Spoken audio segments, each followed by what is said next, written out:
cause I got something to prove. I gotta take what I hate and finally make a move. I think of you and all the shit you don't do. Well, I'ma make hella sure that I don't become you. I have no regrets, yeah, I'll tie up my chest. I'll never forget what it's like to be in debt. Been stabbed in the back bed, I'll show you what happens. Pass me the mic and I'll show you with action. It seems I feel this pain, you already know. Turn that to gains, let my money show. I've got these things that I can't let go. Watch me turn this life into something that you can never own. I feel this pain, you already know. Turn that to gains, let my money show. I've got these things that I can't let go. Watch me turn this life into something that you can never own. So fight and die for the things you know you love. Do what you think is right and see life do what you want. So fight and die. Sa ating YouTube channel, so ngayon ang gagawin ko, tuturuan ko kayo kung paano gumawa ng barbecue.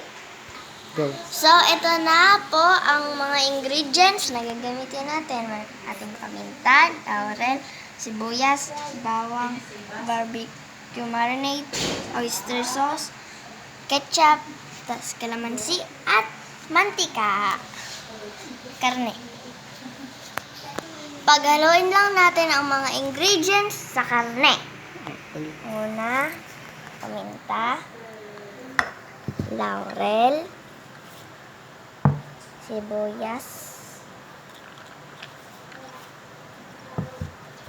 bawang, oysters, barbecue marinade pala, oyster sauce,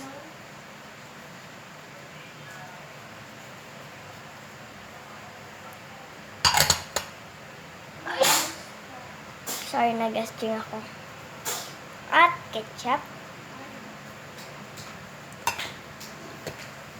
kalamansi, oil muna ba? Oil, at ano to? Kalamansi,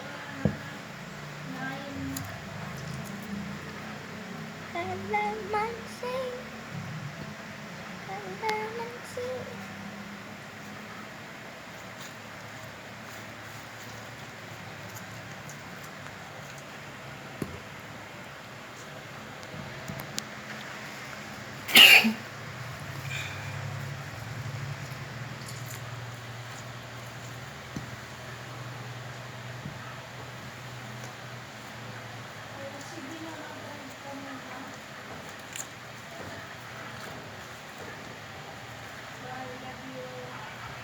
At i-mix na natin.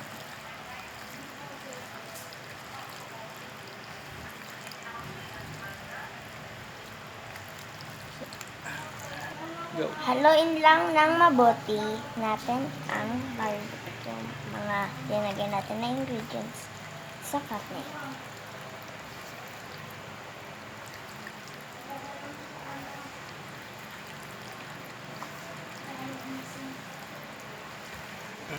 Ibabad na natin ang karne sa loob ng 30 minutes, pero mas maganda overnight.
So, ayan mga kabady. Ito na yung ating barbecue na ginawa. So, ready for deliver na. So, maraming salamat sa umabot sa dulo ng video. Deliver muna tayo. Chef Judes TV.